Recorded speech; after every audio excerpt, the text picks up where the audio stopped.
General Weygand has called the Battle of France is over. The Battle of Britain is about to begin. Welcome to the Lead Pursuit Podcast, a podcast covering Blood Red Skies, a game of World War II aerial combat.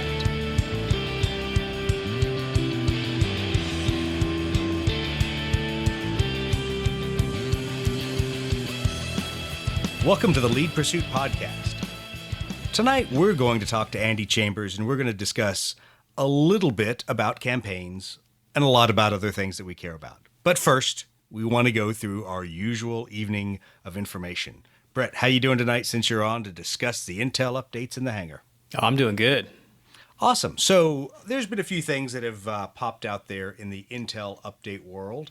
The first one, obviously, is the virtual Gathering of Eagles. Sounds like we are going to get together via Discord, Tabletop Sim, maybe some Google Meet and Zoom, and host a little bit of a gaming get-together on the 6th of June, which is Saturday, in addition to it being D-Day.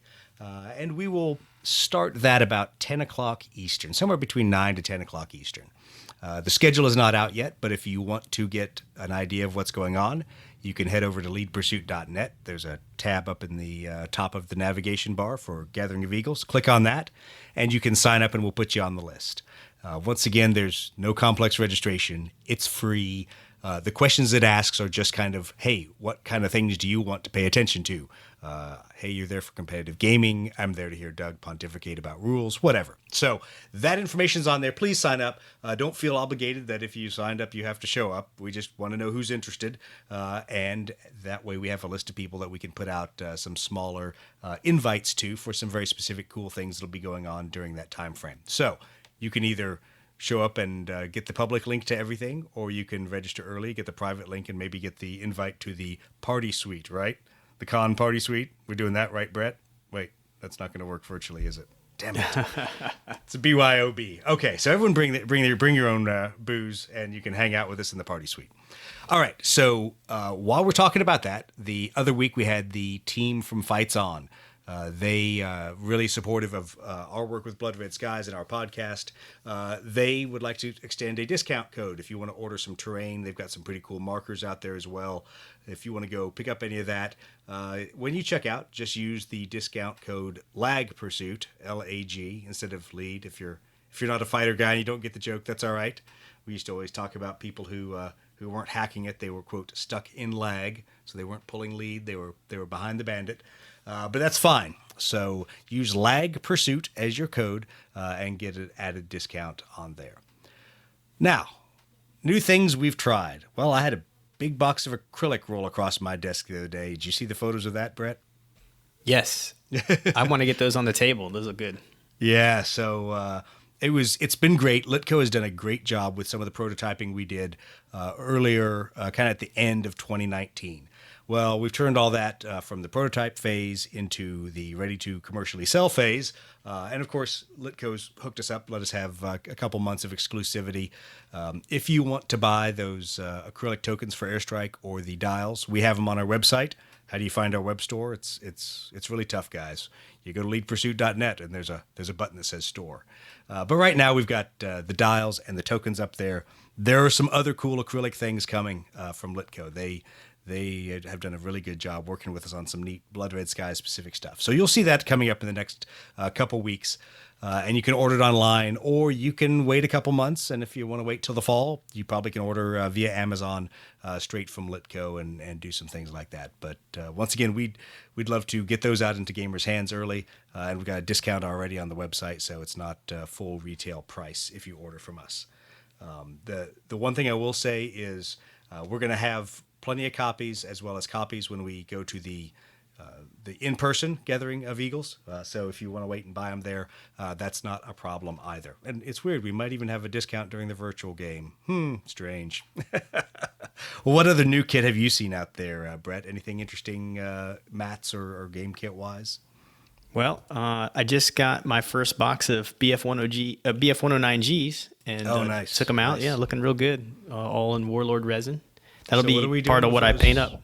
Yeah, exactly. We're gonna do couple of paint classes, some cool kind of things. Yeah, between Chris and I think we're gonna go from soup to nuts.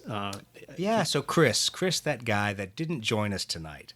Why did Chris not join us? Because he's putting together his basement. Now his excuse for all the listeners, his excuse was good. He's like, I want it to look nice when we're streaming a painting video for the virtual Gathering of Eagles. I think we all know he was getting it done so that his wife would stop yelling at him. So don't try to blame the Blood Red Skies community for you having to work on your home improvement projects. But no, he couldn't be with us. He was finishing that up. But those classes are going to be fun. I think people are going to learn a lot. I know I'll learn a lot. I'll probably be stuck doing something else on the other end of the table, coordinating the virtual con at that time. But it should be pretty neat to have you up here doing some of that painting. Yeah, you provide the beer. I'll do the painting. Yeah, that's easy. I can do that. Strange. I have plenty of beer in the fridge already. Already stockpiling it. The toilet paper. All right. What else you been working on? I think one of the B-29s you were getting some more work done on. Oh, yeah, that's right. I recently started another Korea B-29. This one's Raising Hell, and they're actually pretty quick. I mean, I know it's a big model, and maybe that's intimidating for folks, but if you want to paint a big model, especially these B-29s, they paint up pretty quick. I mean, because it's not a whole lot of colors. There's some little details and stuff, but it's nothing too crazy. So my intent was to crank that out and then start working on those 109Gs, get them all prepped up for the painting tutorial. So anyway, that's recent. I just finished some DO-17s, some Battle of Britain era DO-17s. Right. Saw and those. and then rolled right into this B-29. So I may put that off, the B-29 I may put off to the side and get started on these 109s and then come back to it. But those are always fun. I've done, this will be the third one. I really like these B-29s. They're fun to paint, and they're a nice palette cleanser. We need to talk about that in our next episode. Spend some time talking about painting something that big and the level of detail. Because I think people also, I know myself, I'd be a little concerned because what I like about 1/200 scale is it's small and there's not this high level of detail. I think there might be a little fear that as the aircraft get dramatically bigger, sometimes the lack of skill on my part becomes a little bit more evident. But we'll talk about that in another week, because right now everyone is thinking, I've listened to you idiots talk for 7 minutes and 15 seconds. Why do I have to listen to you anymore? I would like to hear you talk to Andy. So without any further ado, we're going to take it over and talk to Andy.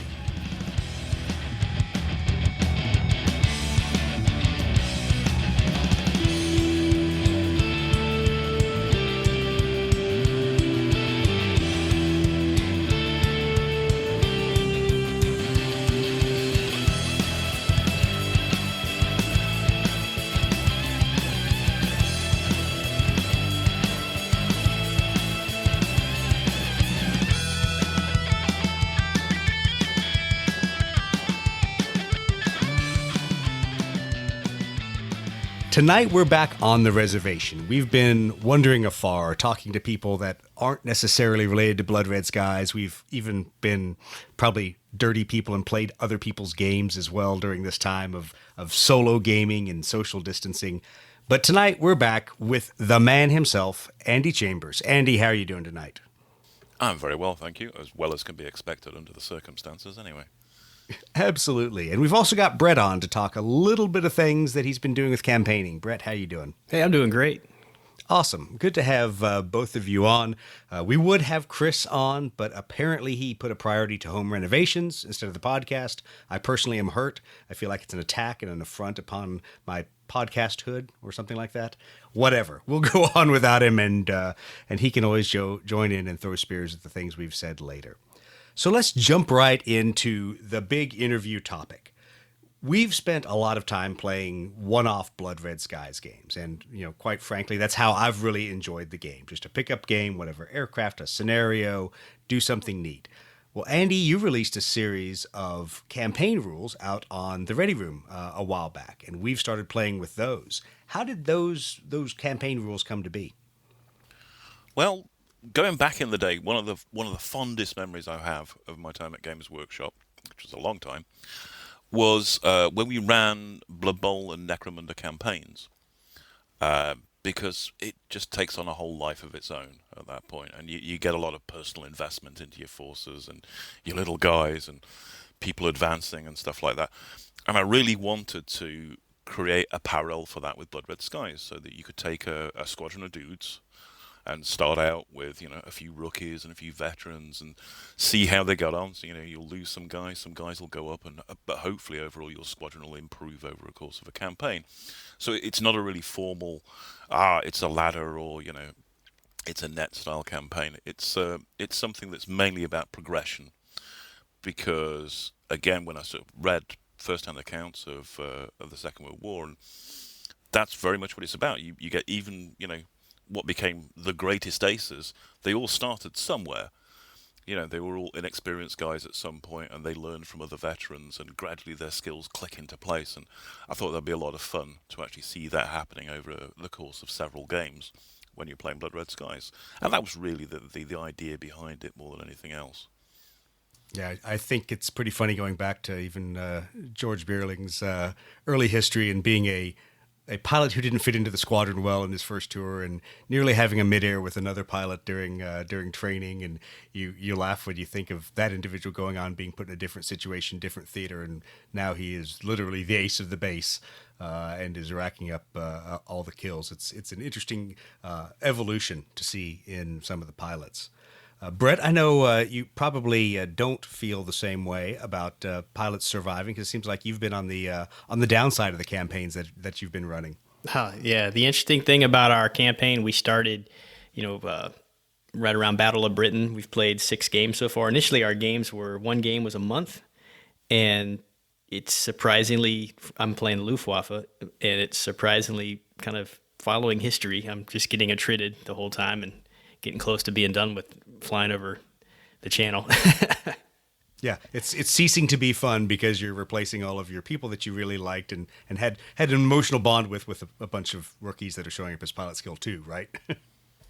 Yeah, Andy said, personal investment in the game, and that's definitely how we feel about it. Me and Steve Toth, he's my partner in crime in this venture, and it's funny.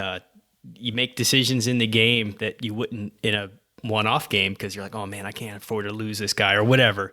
You're thinking about, what ramifications for future games. Those are things like that. If nothing else, those basic decisions are something that's totally new to just your regular, roll for a mission and play a one-off game. Taking risks with your guys suddenly takes on a whole new aspect when you're running in a campaign. And do you go in for that last dodgy shot that maybe would win the game, or if it doesn't work out, end up with your guy almost certainly getting shot down? And the answer is, you probably don't. Yeah, and sometimes it's just a matter of just the odds. I had a scenario, one of our early games, I call it my Black Thursday, where 3 of my guys didn't survive. Their aircraft exploded and they didn't escape, so all 3 of them were killed in action. Which, as you know, in the campaign stuff, using the shoot down table and stuff, you have to really mess up your die rolls to make that happen. But to make it happen 3 times in a row, I lost 3 guys in one mission. That's pretty unlucky. That is pretty unlucky, it has to be said. Because when I wrote the sort of what happens when you get shot down, again, that was very much informed by reading accounts. And yes, some guys get killed in their planes and things like that. But, a lot manage to bail out. Some don't survive bailing out. Some bail out and get captured. Some bail out and don't get captured, and all this sort of stuff. And I tried to build all those different potential outcomes, along with they're trying to limp back to base, even though your squadron's taken a lot of damage and so forth, and do the crash landing thing as well. Very inspired by Pierre Klosterman on that front. So I try to get a real sort of suite of different outcomes. So if you keep ending up with your guys literally getting exploded on contact, you're definitely being unlucky with those tables there, I'm afraid. Yeah, there's you mentioned those tables and those mechanics, and we've sort of mishmashed a bunch of different rule sets, and have even, after about 5 games, even thrown in some more stuff from some other systems. But the constant thing that remains really a really critical part of the mechanic we use is your calendar from your campaign rule set that's in the Ready Room files. That calendar that I think it's 4-month blocks for each theater and each faction. That's been a real integral part of our planning method and what we're doing. And then that bailout, or what is it, the shoot down table, the bailout table, and the injury table, those are super important for what we're doing, and we love that mechanic, the way it works. Well, I think the interesting thing is when you start playing campaigns, it does force you to change your play style in some ways that maybe you haven't explored in one-off games. Because where I tend to be a person who plays the board edge, and it drives Brett and Chris both nuts, when I will willingly fly off the board edge. But I play with the board edge being interactive based on the scenario I have. All of a sudden in campaigns, that board edge is a heck of a lot more important because it might be smarter to just go, I'm going to lose this individual battle by victory points, but I'm going to jump off the board edge and save this pilot skill 4 guy who's about to get ganged up on by all the remaining pilot skill 3s, and things like that, which I think makes for kind of an interesting flair to the game, which is always one of my arguments about why we don't want to keep expanding the map sizes, because you make it bigger and bigger, and all of a sudden you don't have the ability of your pilot to just decide to run from the fight and get away. Yeah, that's an interesting outcome. It's one of the nice things, actually, casting back to another game. I did Battlefleet Gothic when I was at Games Workshop, because for that, we built into the victory point rules a lot of difference between getting a ship crippled and lost, basically, with the idea being that, if a ship is in trouble, you try and get out of dodge. You don't use it as a bomb to try and throw into the middle of the enemy fleet in the hopes that it'll blow up, because it's going to cost you a lot of victory points if you lose the ship. So, and that actually has promoted some good play on that front, even without it being a campaign setting, that people will try and save their ships if they get into trouble rather than just abandoning them to the fates as soon as they get damaged. Andy, I think playing some campaigns is even, it would probably be informative for folks who have any complaints about the boom chip mechanic, because playing in a campaign, it's pretty clear there are times when you're hoping you get boomed out and can fly home without suffering more losses. And maybe that's not real clear for folks who are just playing one-off games and or have an expectation that the game only ends after every single aircraft is shot down. I think not only does that, not really accurate for how things really work, but then you start to feel the reality of that when you're just playing a campaign, because the outcome's going to spill over to your next game. Yeah, there was kind of that thinking behind it as well. I didn't want people fighting to the last aircraft every time. And gamers being gamers, that's, of course, what they'll do. Wait, this isn't 40K with airplanes? I don't fight to the last model on the table? Sorry.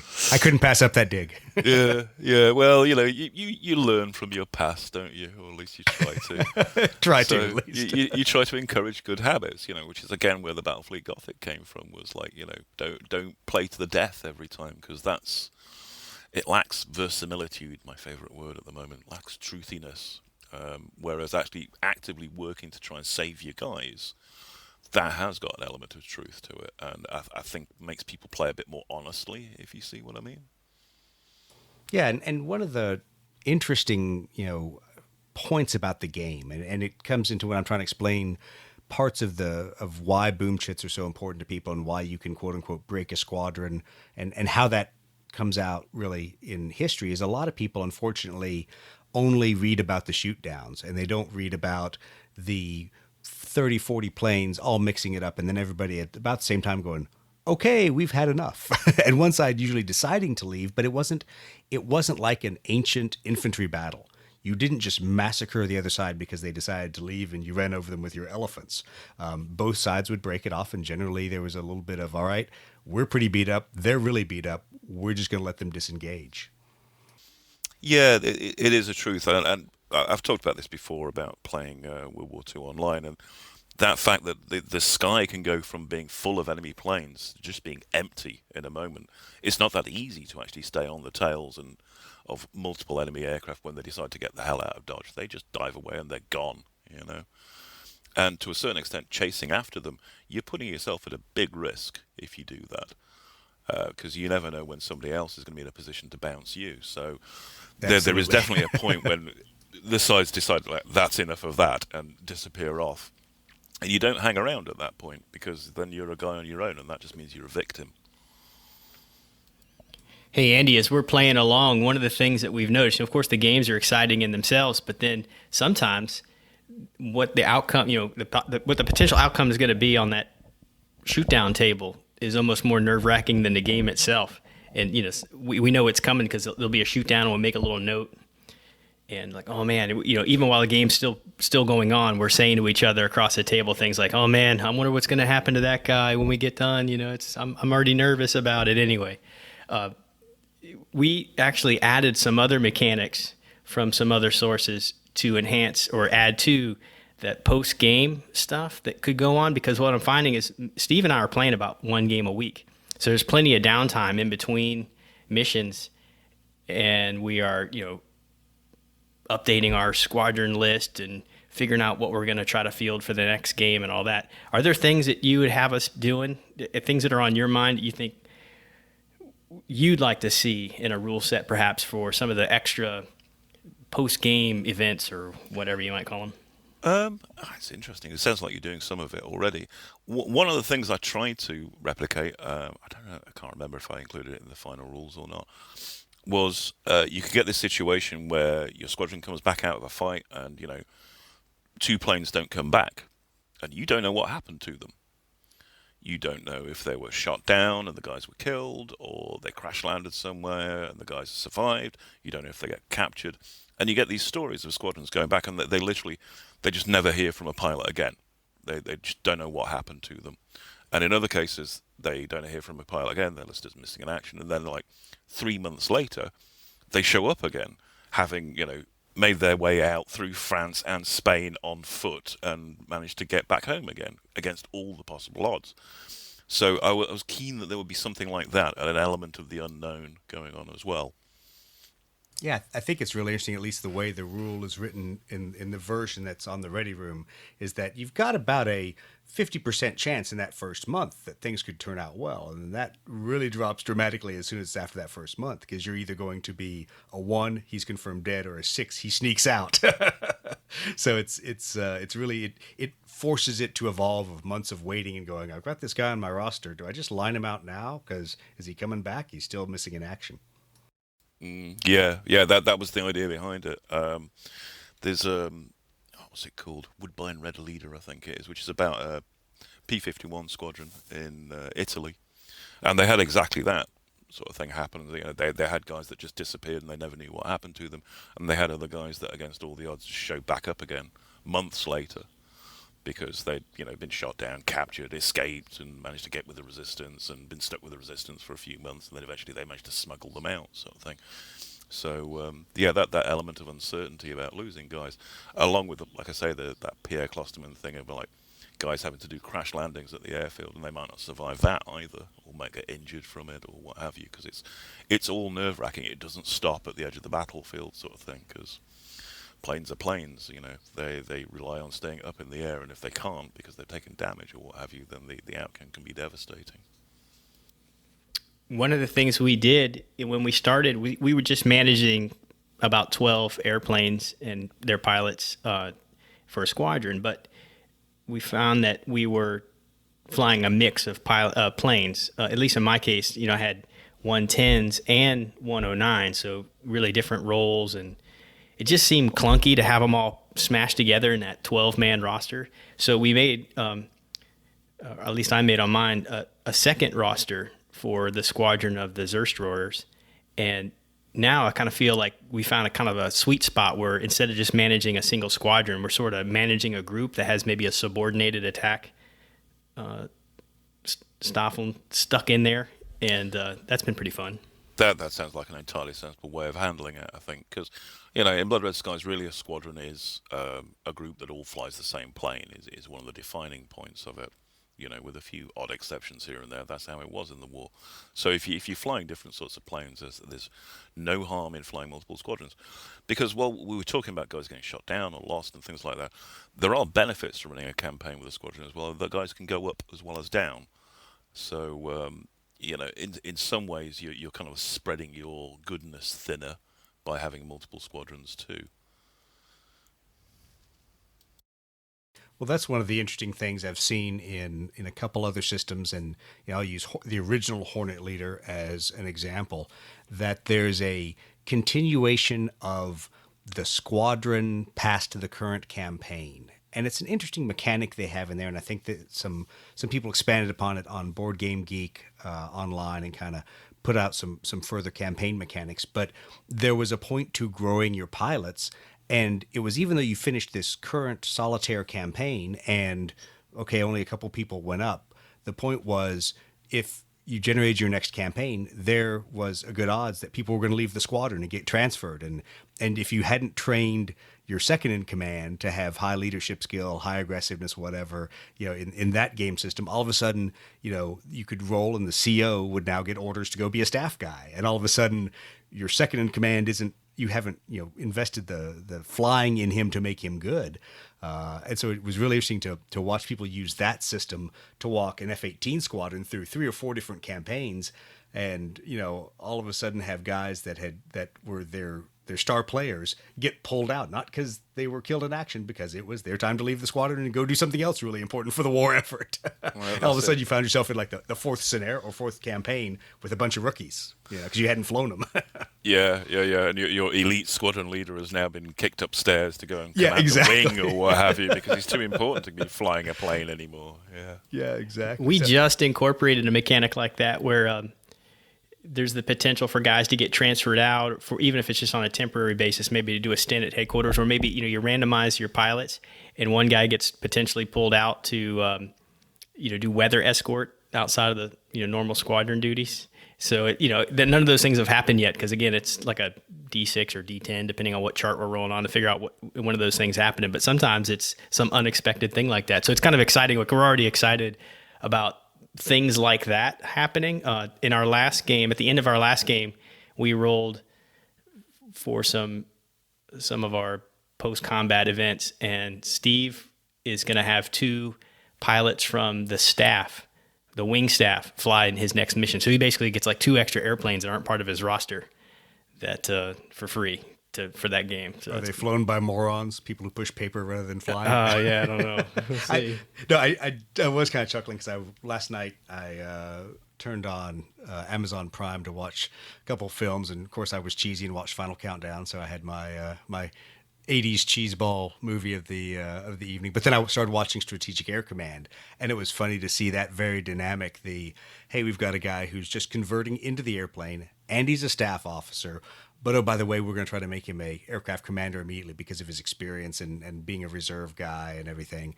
And so I think there's a lot of different dynamics that you can build in with your own series of house rules, or as you guys have done, blatantly stealing from other campaign systems like I believe Squadron Forward by Two Fat Lardies, stealing some of their tables and some of their ideas. So that's the fun thing about wargaming. You can always mix and match things together.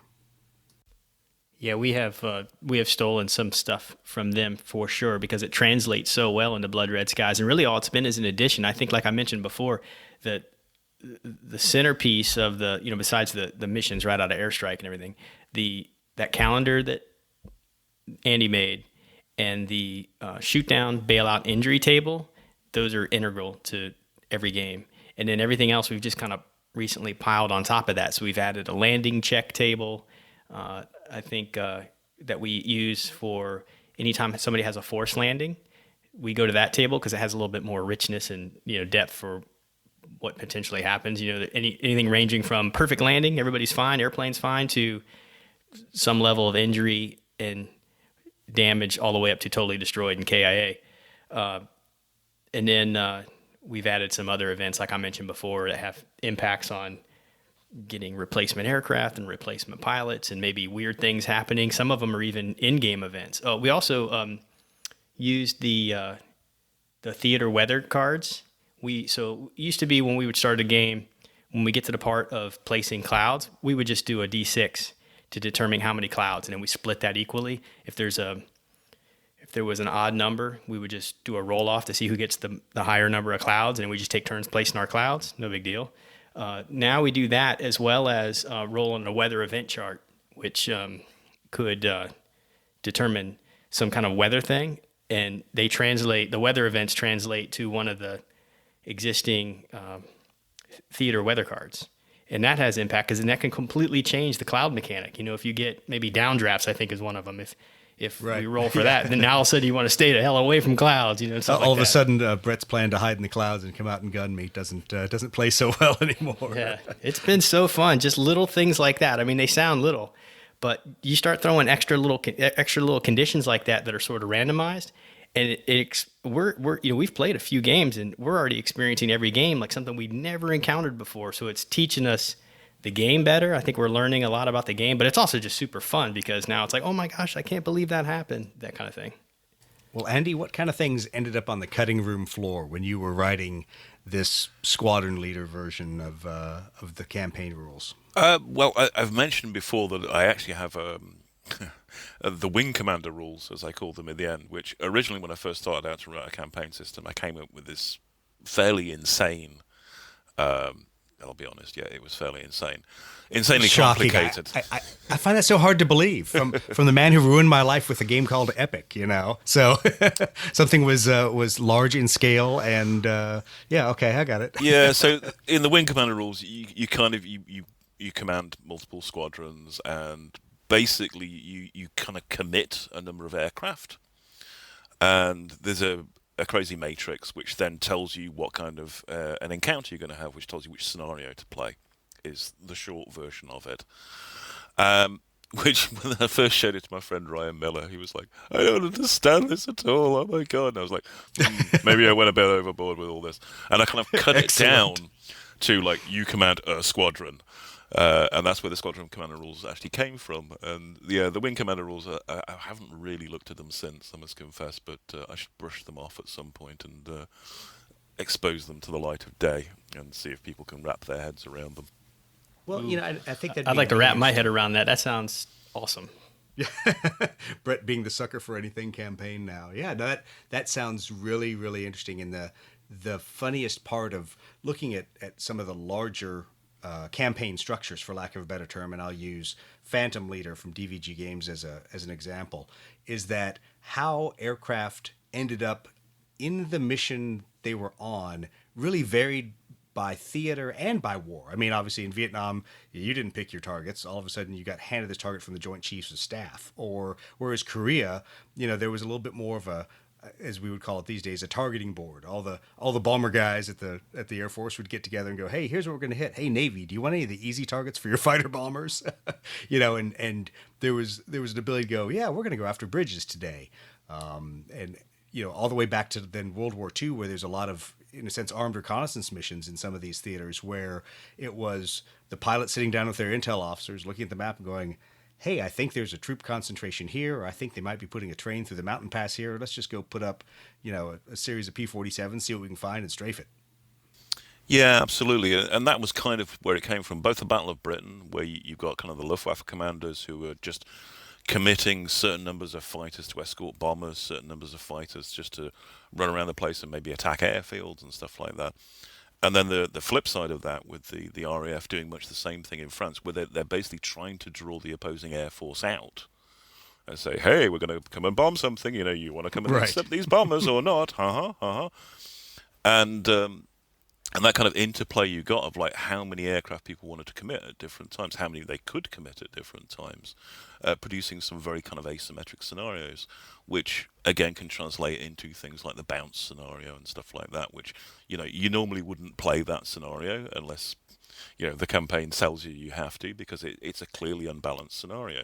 But it's there for a reason.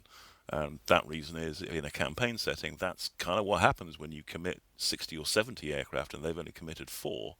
The chances are those 4 aircraft are going to bounce you, because they'll be able to spot your formation from miles away, get into a better position, and then come in on your tails. So it's a way of kind of evening those odds, even though they're outnumbered in the sky, that they can manage to get into a much more favourable position before attacking. Well, that's an interesting discussion, because that is straight out of Ace Factor and a couple of the other books discussing how could such a, pardon me while I insult your countrymen, mediocre Air Force do so well against the pride of the Luftwaffe? Well, because they could pick and choose. And when there's 5 of you and there's 50 of them, they are more concerned about hitting each other than, you know, necessarily flying their best airplane against you. And it's having that mechanic in there makes it a fascinating way to compensate the RAF for flying, you know, especially in the beginning, poor hurricanes up there, and really having to have some kind of starting advantage to make it make sense. Because if it was nose to nose with a whole passel of 109s, they're not going to stick around for that fight. When you look at the numbers involved, at times it just makes no sense at all. You know, you've got 4 guys or 8 guys or 12 guys going up against 30 or 50. Yeah, And it's like, exactly. how can that even work? And again, it's like you say, we're not talking ancient battles here. Yeah. It's a three-dimensional environment. There are many factors at play. And the fact is, if you're one of those 30 to 50 guys and you see an aircraft, you don't automatically think it's the enemy. You Right. think, oh, it's probably some of our guys, isn't it? Well, I'll kind of keep an eye on them. Oh, crap, here they come. And there's a very good bit in Adolf Galland's memoirs where he talks about this when the RAF are coming over doing what they, very English term for this, they call their rhubarb missions and things like that, where they are escorting like 4 or 6 bombers with about 70 Spitfires, 3 squadrons up there and all this sort of stuff. Right. And Galland has still managed to get in there and intercept them because it was him and 3 other guys, and they just mooch along and they wouldn't fly aggressively or anything like that. They just fly into the middle of the formation and everybody would see them coming and go like, all right, they're not charging around. They're clearly not enemy planes. Until the moment that they attack them. And then once Right. they've made their attack, they dived off into the middle of nowhere, and that was that sort of thing. So you can make it work if you go in there sort of like knowing what you're up against. You can make their numbers actually work against them. Oh yeah, well, that's almost why, in some ways, Brett's laughed at me. We had written a bunch of fairly what I considered balanced force lists for Malta to make it fun scenarios that it didn't feel like you were fielding the RAF defenders against the hordes of the Italians and the Luftwaffe. But the problem is, you read Björling's accounts, and it absolutely is them against the hordes. And so you find yourself having to say, okay, do I create a special rule? How do I simulate the fact that the entire Luftwaffe formation just kind of gritted its teeth and waited for the RAF to commit, and once they were close enough that they knew they were actually attacking and not trying to draw the fighters off, then they were allowed to maneuver. And that always makes it a little tough on the board, because if you start off 3-4 feet away, you kind of assume that the battle's joined, so you can't have 50 of the bad guys.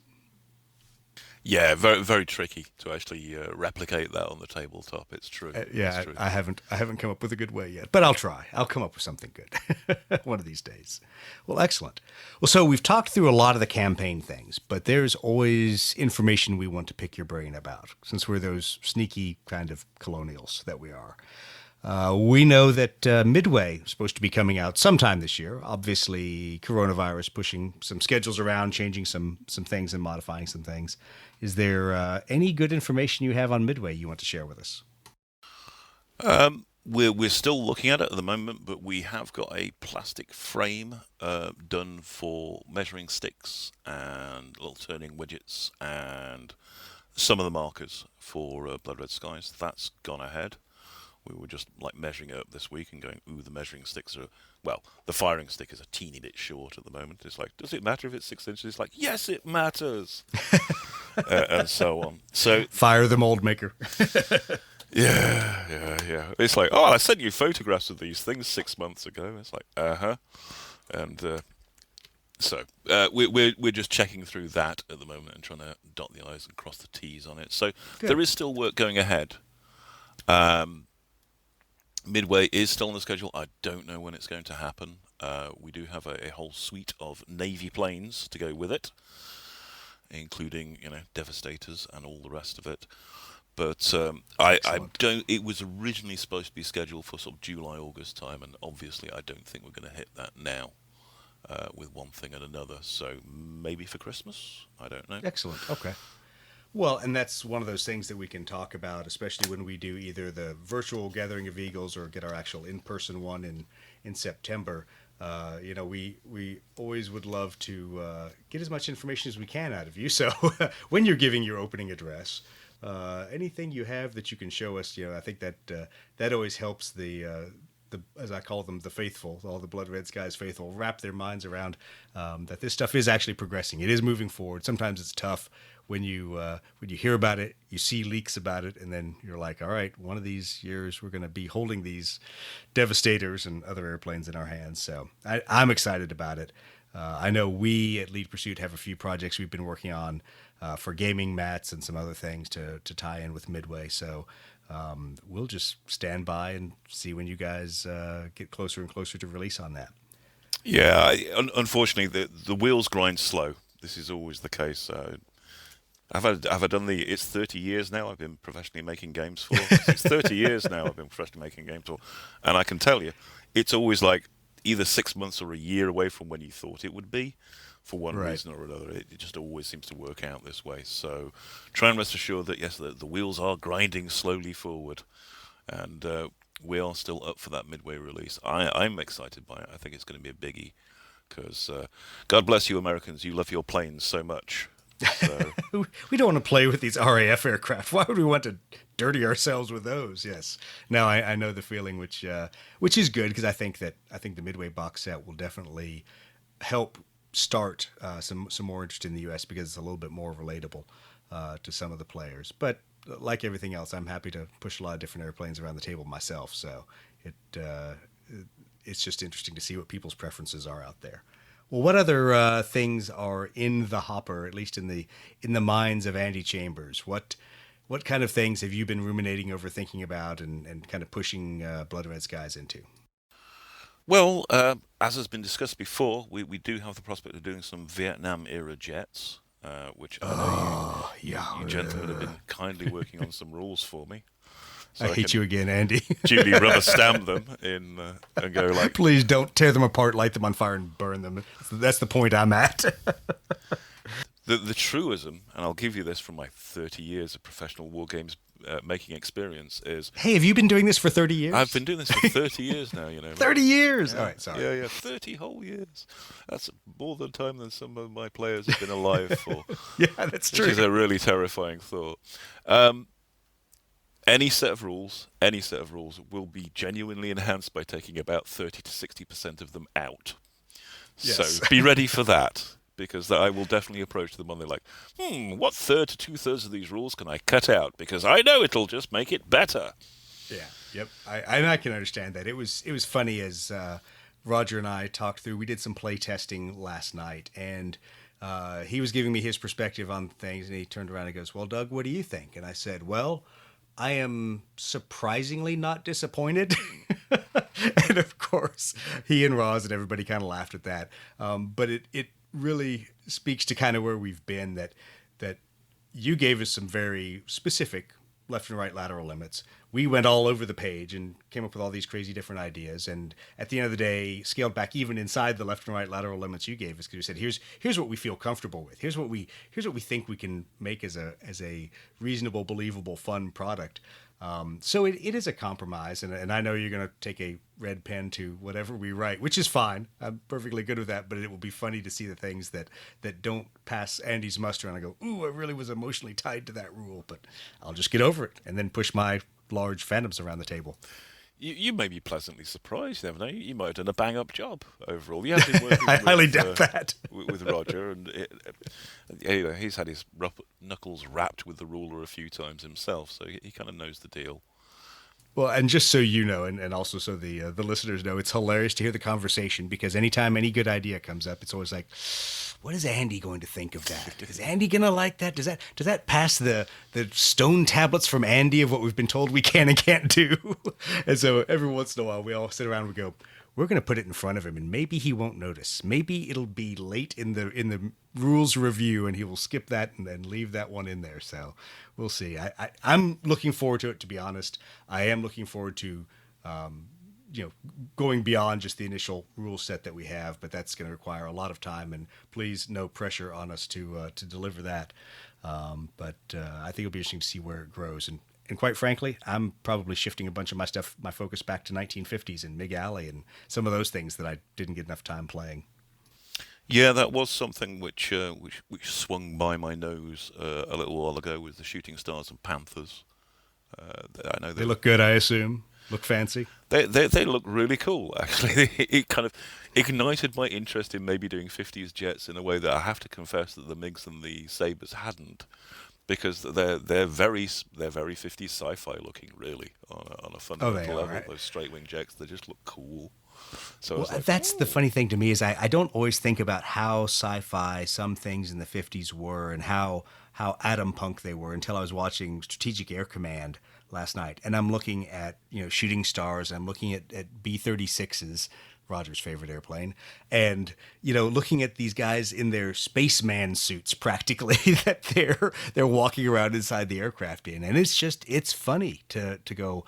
That was really very sci-fi styled, and then all of a sudden we went into very sleek canopies, very very different kind of aircraft than this almost Atom Punk style spaceship aircraft we had in the early '50s. Yeah, it's crazy, isn't it, when you look at them? Because actually, we keep saying sci-fi and things like that. That's because the early sci-fi that we're mostly a witness to was greatly informed by that period of aerospace development. They were attempting to ape the real world as much as possible. Oh yeah. And now we sort of like go, wow, that means they all look like TIE fighters and X-wings and things like that. It's like there's a reason for that. Well, it's interesting. So one of my favorite artists was Kelly Freas, and a lot of his pulp science fiction, what we would now kind of call Atom Punk style work. But of course, it wasn't Atom Punk because it was actually that style at the time, like you're alluding to. And it was fascinating to me to see all that styling and to go back and look at it years later now and go, okay, I can see why in the 50s and 60s that made sense. And then all of a sudden you end up with aircraft like the F-4 Phantom that is just a block of lead with very small windows and very big engines. Yeah, it changes again once you start getting into the sort of like the NAM era jets, and yeah, the Phantom's going to be an interesting one because, like you mentioned early on, it is huge. If there's one thing that Blood Red Skies has really brought home to me, it's the difference in sizes between aircraft. Because you look at single engine fighters and you go like, they must be all about the same size. Your brain just automatically assumes that. It's not true at all. Yeah, it has been fascinating to build up forces across several different times and then go obviously forward into Vietnam with some of the resin models that I've picked up and suddenly say, ooh, that's bigger than a Mosquito. That's going to be interesting to put that on the table. So we'll see how that all works out. Yeah, because the Phantoms are about as big as like twin engine bombers and stuff like that, as you say. So yeah, it's they like, are, which is kind of funny. Well, excellent. Well, what have you been doing besides Blood Red Skies? Is there any other projects you've been pitching in on that you want to talk about or things you want to leak to the gaming world? I've been working on another of the 2000 AD series of games for Warlord Slain, which is the fantasy barbarian game, which it originally started off like last year and got in the end put behind doing Judge Dredd, even though they swore to us that they were going to do Slain and then Judge Dredd, but it actually ended up being the other way around in the end. Another one of those glorious things that happens in publishing. Exactly. So we've kind of just come back around to that. It's me and Gav Thorpe again working on that. We did Strontium Dog together, of course. So that's been a lot of fun, and it's given us a bit of breathing space from what our initial take was on it, to learn from that, and of course completely rewrote what we wrote before. So that's been fun, and I'm hoping that we can finally get that put to bed soon. The other things, what else have we been working on? I've got a contract for a board game, actually, interestingly enough. Which it's frightening, a board game. Say it isn't so. Yeah, well, board games, they're just like tabletop miniature games, but they're easier because you get to work on a grid. So exactly. Don't tell board game designers I said that, they'll be horrified. So yeah, it's kind of a skirmish game on a grid, which has been interesting, fun times. I'm using cards for that one. So I hope to be able to talk about that a little bit more in the future. Well, are you finding that card mechanics are something here to stay, just kind of because of how so many people are playing family-style board games that are, a lot of them are fairly card-intensive, and obviously all the collectible card games that everyone's playing are obviously card-intensive? Yeah, from a design perspective, there's some serious benefits you get to using cards, and one of them is that you get to include the rules on the card. That's something I use for Blood Red Skies quite a lot. And for the longest time, Blood Red Skies didn't use cards at all. And because of the success of X-Wing, there was, when it did come time to publish it, it's like, well, you have to include cards in it, of course, because X-Wing has cards, and X-Wing is wildly successful, and it must be because of the cards, right? Nothing to do with it being Star Wars or something like that. And I was like, all right. But what it actually offered me was a solution to many problems that I hadn't really been able to come up with a very satisfying way of dealing with them. Things like the theatre cards that we touched on earlier, weather and stuff like that. Because otherwise that would have just been charts and tables that you're like 50 to 80% of your players just wouldn't bother with in most games. So by building those into the card mechanics, and particularly the doctrine system, it gave me an out for things that wouldn't have worked just by having miniatures with special rules attached to them, which is basically how the trades used to work. So that's been an interesting one, and it's kind of livened me up an awful lot more to using cards. We've used them in the 2000 AD games quite a lot as well, somewhat informed by Blood Red Skies, and that we have kind of, like Strontium Dog has chicanery cards, for example, where, so you can have people playing dead and stuff like that. Because they can be very, very narrative. So the board game I mentioned, though, actually goes a very different route on using cards altogether, and where it's used, there aren't any dice in the game. We use cards for them instead, and it's, I don't know how to describe it really without seeming so up my own arse. It's scary. No worries. It's based on a Japanese card game called Koi Koi. There we go. We'll say that much. Which means come on, which is kind of a set matching game. And I've used that as a combat mechanic in this particular game for like what actions you take. Do you block or dodge or make an attack? And that's done by matching up cards. Where you have a load of face-up cards on the table, you have some cards in your hand, and if you can make matches, then you get to make the attacks as appropriate. So there's a whole little sub-mechanic going on there, which is very different from what I mentioned before about the rules being on the cards, because what the cards in this case are actually doing is that they're replacing the randomizing element that you get by using dice. Right. But it does mean that it's a lot more sort of like a lot more of a tactical game, and it's also a lot more about seeing what your opponent's picking up and going like, oh, he picked up the block card, did he? Interesting. So well, therefore I should use my quick attack so I can get him before he can do the block, and so on and so on. So yeah, that'll be a bit of a new exploration for me. Well, it's funny. We've talked to a couple different game designers and game publishers out there, and something that I guess we've never asked them, although it sounds like you've gone down this road, is one of the funnest parts of being a game designer, buying other games so you can learn how the mechanics work. Because it sounds like there's an element of that you go, that sounds like that's really fun. I'm going to go buy that game and play it.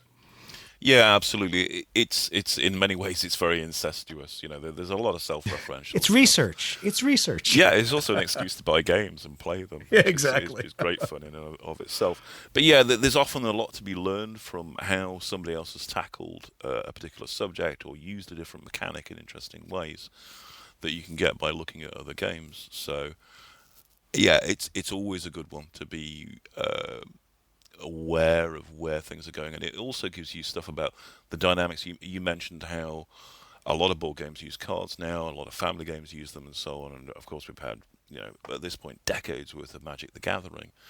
So compared to when I started out, where cards meant playing cards, literal hearts, diamonds, that kind of stuff.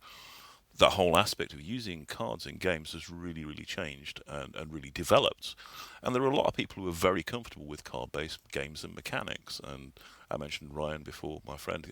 One of the reasons I really like working with him is because he came from a card game design background. He used to work on Magic the Gathering and stuff like that. So I always feel like there's stuff to be learned from him about that, because that's not where I started out. Obviously I know a lot about making tabletop miniatures games. He knows a lot about making card games. So when the two of us get together, you get some interesting sparky results tend to come out of it, which I think are fresh for both of us, which is a really great thing. I don't know. You used to have cards. I laugh because I was digging through my my closet of shame here, reorganizing things, bringing them out, and ran across my box for Titan Legions. And of course, so it has all of the different unit cards in there and things like that. And so I had my moment of nostalgia because all my epic scale stuff is still put away and is not out of the closet of doom. But going just through the individual unit cards, remembering how interesting and how fun it was to build an army with unit cards. Oh yeah, And yeah, things yeah. like that. It's true. I mean, some of my earliest work I did at Games Workshop, one of the first things I did as a major job there that wasn't a White Dwarf article was doing Warhammer Battle Magic, which was when they switched over the magic system to working on cards. And also the magic items, which is where I got to do the sort of like very much the apprentice job of like going through all the cards and like putting in all the horrendous overpowered cards that you could then get in that system. And so you kind of got two things going on there. There was one where there was the magic cards for the Winds of Magic, and that actually was, again, a dice roll replacement system. And there was the other side of it being the rules on cards, where the magic items, it was a block of rules, basically, for a very specific piece of gear, where you could put them in a book, certainly, and you could be there leafing through the phone directory that would be produced there by looking for the obsidian amulet or what have you. But actually, it was more convenient for players to actually put these on little separate cards of their own, so you could just take the ones that were relevant for your force and have them to one side as an aide-memoire. So there were two things going on there, but I don't know, I see both of those as being a little bit different from the Magic the Gathering style thing, where it's more about the interaction of cards. I mean, Absolutely. There was an element of that in the Winds of Magic and the latest sort of psychic system that we did for Warhammer 40,000 that worked the same way, but it wasn't quite the same thing. There's definitely something that developed that was smarter than that, where the card play and deck building and so forth was very much the game itself rather than an adjunct to a tabletop miniatures game, which is where I kind of learned my chops on it in the first place. Yeah, because we've talked about it in the competitive Blood Red Skies scene, the amount of effort devoted to building your theater and doctrine deck, even though generally it's a fairly small number of cards, but the how do you compensate and what equipment types do you take to compensate with that, and ways to kind of remove some of the outliers and make things table reliant rather than is your opponent going to grab one of the cards that you just can't compensate for without giving up all your flexibility. So I think there's some interesting things that I know we in the U.S. competitive side want to try. I know Brett couldn't care less about competitive right now. He's happy to play his campaigns. Maybe we'll let him play a campaign over one of the days of Gathering of Eagles, so knock out 3 or 4 games at one time there. Yeah, I'll be the first to put my hand up and say, when I've been writing the Blood Red Skies theatre and doctrine cards in particular, I have paid very little attention towards their balance.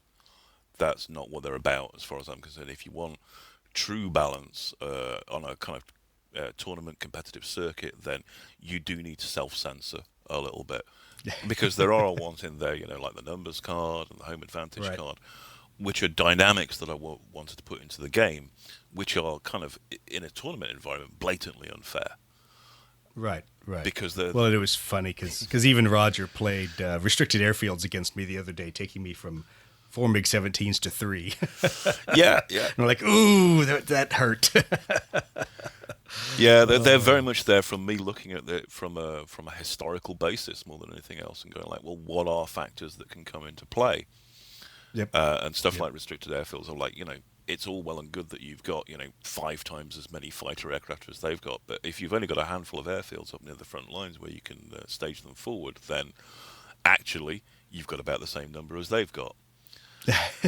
And it's particularly on the Eastern Front, you get this dynamic where the advancing force can't maintain its air superiority because the retreating force is actually going back to properly established air bases with all-weather strips and stuff like that, whereas the other guys are having to go off mown grass basically for their airfields, and it limits their effectiveness. And you got this after D-Day as well to a certain extent. I mean, you had England working as the unsinkable aircraft carrier to help out, but it was very much a factor for the more short-ranged aircraft of just how many you could bring to bear was limited by how much airfield space you physically had near the front lines. Right. Yeah, it's funny for us. We tried to break Rolling Thunder down into 3 different phases and provide at least some variety to the theater and doctrine cards out of the Blood Red Skies mix that could be played in there. Just hoping to give people a little different flavor, whether they were playing, early phase, mid phase, late phase. Doing Operation Bolo, where it's weapons free and you can shoot anybody you want because it's only fighters over the target area, things like that. And so that was a fun series of combinations. I think Roger and I still have a lot of work before we think that our recommendations for for cards are even close. But it's been fun to analyze the tactics and the history. Yeah, don't sweat it too much because, like I say, I tend to see Blood Red Skies as supplying a toolkit. I talked about this for Airstrike before now, of like, it's supplying hopefully everything you need and more, and to a certain extent, it's down to the players to do their research and go, well, this actually fits really well in the context of that campaign, and oh yeah, I read about that, and so on. It's interesting the Fat Lardis stuff keeps coming up because they've evidently done a lot of this legwork already and worked out their campaigns and worked out squadrons and all the rest of it. So I think they're sounding like a really good resource. People keep mentioning their books as being a good source for this kind of thing. So Brett's dug through it. I haven't ever had a chance to really dig in detail through their campaign system, but everything everyone said it's pretty detailed and pretty fascinating. Yeah, so a great resource to get a hold of, I suspect, and hopefully one See day another one you have to buy. Yeah. Hopefully one day we'll have got ourselves enough elbow room that we can do the same sort of thing for Blood Red Skies. But once again, with historical gaming, it's not quite so Catholic as it tends to be when you do science fiction or fantasy, and that you can go to a broader base of knowledge and find more detail about what you want to do out there and gain inspiration from different places. Yeah. Well, that is a wonderful topic for another time in the, I will say, the Catholicism of fluff and gaming in the sci-fi world, and how people don't want to expand the boundaries. But anyway, we'll have to talk about that some other time when we delve back into your previous ancient history in the first of the 30 years that you've been a game designer, working on 40K, Titan Legions, all of those cool games that I grew up playing. So, but thanks for being on tonight, Andy. Really appreciate it. Thanks for talking through campaigns and a lot of the upcoming information for Blood Red Skies. And I know our listeners are going to be excited about that. We're looking forward to hopefully getting some games in person. I know some places are opening up. So if people have battle reports or more photos, please send them in. As always, I'll remind everyone that sign up is live for both the virtual Gathering of Eagles. I had a moment of senior moment there. The virtual Gathering of Eagles sign up is online, and we also have the dates and everything for our Labor Day weekend this fall. Hopefully, knock on wood, besides my wood head, the in-person Gathering of Eagles, so we can get together, have a number of people playing Blood Red Skies actually across the table instead of across a virtual table. So, thank you very much, Andy. My pleasure. Thank you very much for having me on again, guys. And take to the skies, good wings, and all the rest of it.